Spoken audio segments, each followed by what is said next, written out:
Hello friends, कैसे हैं सभी लोग। आप सभी का स्वागत है सरकारी मास्टर की एक और नई वीडियो में। और आज जो हम टॉपिक डिस्कस करने जा रहे हैं वो है प्रमुख अधिगम नियम एवं उनके अन्य प्रमुख नाम। जैसे कि कोई भी टॉपिक हम डिस्कस करते हैं साइकोलॉजी के अंदर तो उसके एक से ज़्यादा नाम बनते हैं, तो उनमें काफ़ी ज़्यादा कन्फ्यूजन सभी को रहता है। तो वो इस वीडियो के अंदर आपका दूर हो जाएगा सभी सिद्धांत को लेकर। तो ये एक रामबाण वीडियो आपकी होने वाली है साइकोलॉजी के अंदर। आपको किसी भी सिद्धांत के जो अलग अलग नाम है उनको कहीं पे भी अलग अलग सर्च नहीं करना होगा। इस वीडियो में आपको सभी एक जगह मिल जाएंगे, वो भी सिमेट्री में। तो ये हम आज डिस्कस कर लेते हैं और आपके जो है 2 से 3 नंबर इस वीडियो के अंदर आपके पक्के होने चाहिए। तो वीडियो की शुरुआत कर लेते हैं दोस्तों। तो यहाँ पे पहला जो सिद्धांत होता है जो काफ़ी ज़्यादा मोस्ट इम्पोर्टेंट होता है एग्ज़ाम के पॉइंट ऑफ व्यू से, थार्नडाइक का सिद्धांत। तो यहाँ पे जितने भी मैंने यहाँ पे नाम मेंशन किए हैं, जैसे थार्नडाइक का सिद्धांत है, ए पॉइंट पे है आपका प्रयास एवं त्रुटि का सिद्धांत, बी पॉइंट पे है आपका उद्दीपक अनुक्रिया सिद्धांत। तो एग्जाम में सबसे ज़्यादा जो जिस नाम से आता है वो प्रयास एवं त्रुटि का सिद्धांत आता है थार्नडाइक के सिद्धांत की अगर हम बात करते हैं तो। उसके बाद सेकंड मोस्ट आपका जो क्वेश्चन बनता है वो उद्दीपन अनुक्रिया को लेकर बनता है, फिर बनता है एसआर थ्योरी को लेकर। तो इसी ऑर्डर में मैंने यहाँ पे एक डिसेंडिंग ऑर्डर में यहाँ पे कंप्लीट लिस्ट बनाई हुई है। तो जो सबसे ज़्यादा प्रचलित नाम है थार्नडाइक के सिद्धांत का वो है प्रयास एवं त्रुटि का सिद्धांत।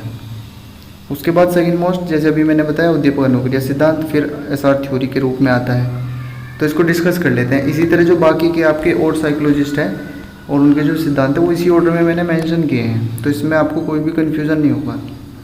तो पहले ये जाना जाता है प्रयास एवं त्रुटि का सिद्धांत, दूसरे नंबर पर आपका आता है उद्दीपक अनुक्रिया सिद्धांत, और एसआर थ्योरी भी क्वेश्चन जो आता है वो थार्नडाइक के सिद्धांत से ही है। क्वेश्चन इन पे किस तरह बनता है ये पूछ लेता है, एसआर थ्योरी किसने प्रतिपादित की, तो आपको पता होना चाहिए थार्नडाइक। अगर वो नाम बदल के पूछ ले कि हर्ष एवं दुख का सिद्धांत किसका है, तो मोस्टली हम क्या पढ़े होते हैं कि प्रयास एवं त्रुटि का सिद्धांत हमें पता है थार्नडाइक ने दिया। लेकिन वही क्वेश्चन अगर आपका एग्जामिनर पूछ लेता है हर्ष एवं दुख का सिद्धांत किसने प्रतिपादित किया, तो वो हमें नहीं पता होता। तो अब एग्जामिनर भी थोड़े जो है तेज हो गए हैं, वो भी एक इजी क्वेश्चन नहीं बनाते आपके एग्ज़ाम में। क्वेश्चन बनता है तो इस लेवल पे या फिर बनेगा तो नीचे, या तो आप कर पाओगे या बिल्कुल ही नहीं कर पाओगे। तो ये वीडियो काफ़ी आपकी रामबाण है एक तरीके से, इसे आप पूरा जरूर एंड तक देखें, ठीक है दोस्तों। फिर आपका आता है थार्नडाइक का बंद सिद्धांत। ये भी यही कहलाता है प्रयास एवं त्रुटि का सिद्धांत। जो बिल्ली पे प्रयोग किए थे थार्नडाइक ने उसी के ये अलग अलग नाम है। संबंधवाद का सिद्धांत भी थार्नडाइक का यही कहलाता है। सिद्धांतवाद का सिद्धांत, सहसंबंधवाद का सिद्धांत, आवृत्ति का सिद्धांत, अभ्यास का सिद्धांत। तो ये जितने भी ये नाम हैं ये सभी जो है थार्नडाइक के ही प्रयास एवं त्रुटि के सिद्धांत के अल्टरनेटिव नाम हैं, ठीक है दोस्तों। तो इसको अच्छे से मेंशन कर लेंगे क्योंकि क्वेश्चन इससे बाहर बिल्कुल बन ही नहीं सकता आपको किसी भी हालत में। आगे देख लेते हैं। नंबर 2 पे हमने यहाँ पे इंक्लूड किया है पावलोव के नियम। या पावलोव का जो सिद्धांत है उसको अनुकूलित अनुक्रिया का सिद्धांत कहते हैं। एग्जाम में सबसे ज़्यादा अगर आपको क्वेश्चन आता है तो वो अनुकूलित अनुक्रिया के सिद्धांत के बारे में पूछता है कि अनुकूलित अनुक्रिया का सिद्धांत किसने प्रतिपादित किया, पावलोव। जो मुझे नहीं लगता कि 100% सभी बच्चों का सही हो जाता है। लेकिन अगर वो वहाँ पे ही आपका पूछे प्रतिस्थापन का सिद्धांत किसने प्रतिपादित किया, तो वो कन्फ्यूजन हो जाता है फिर। तो वो कन्फ्यूजन आपका आगे एग्जाम में ना रहे उसके लिए मैंने वीडियो कंप्लीट बनाई है, तो इसे पूरा एंड तक जरूर देखें दोस्तों। तो पावलोव के नियम को अन्य किन नामों से जाना जाता है डिस्कस कर लेते हैं।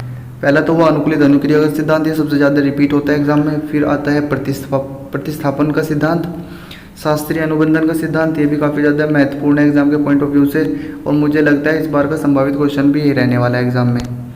अनुबंधन का सिद्धांत भी पावलोव का नियम ही कहलाता है। शरीर विज्ञान का सिद्धांत भी अनुकूलित अनुक्रिया का सिद्धांत कहलाता है। संबंध प्रतिक्रिया का सिद्धांत भी यही है। संबंध प्रत्यावर्तन का सिद्धांत भी यही कहलाता है। अनुबंधित अनुक्रिया का सिद्धांत और सीआर थ्योरी। इसके बाद आता है आपका आदत निर्माण का सिद्धांत। तो ये जो सभी नाम हैं ये सभी पावलोव के सिद्धांत या नियम से संबंधित हैं।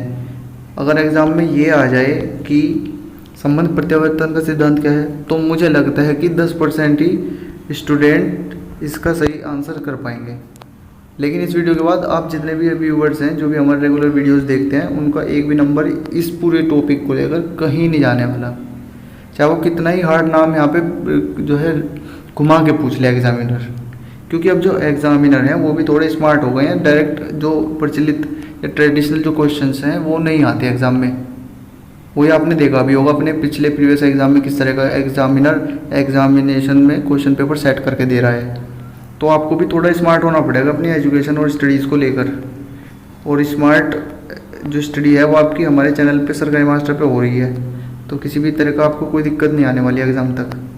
चलो आगे डिस्कस कर लेते हैं। नंबर 3 पे आपका स्किनर का नियम, जो सबसे ज़्यादा एग्जाम में प्रचलित नाम है क्रिया प्रसूत का सिद्धांत। ये तो एग्जाम में इसी नाम से आता है कि क्रिया प्रसूत का सिद्धांत या नियम किसने दिया, स्किनर ने दिया। आरएस थ्योरी दूसरे नंबर पे काफ़ी ज़्यादा रिपीट होता है। ठीक है दोस्तों, आरएस थ्योरी। फिर आता है आपका अनुक्रिया उद्दीपक सिद्धांत, ये भी स्किनर का ही कहलाता है। कार्यात्मक अनुबंधन का सिद्धांत भी स्किनर का ही है। नैमित्तिक अनुबंधन का सिद्धांत भी यही कहलाता है। कार्यात्मक प्रतिबद्धता का सिद्धांत भी ये है। सक्रिय अनुकूलित अनुक्रिया का सिद्धांत भी यही कहलाता है।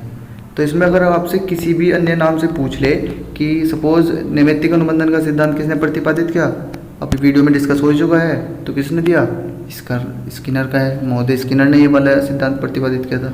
तो कोई दिक्कत नहीं है आपको इस वीडियो को पूरा देखने के बाद। आपको मुझे नहीं लगता इससे बाहर तो कोई नाम बनता ही नहीं है, तो आप बिल्कुल निश्चिंत रहें अपने मार्क्स को लेकर।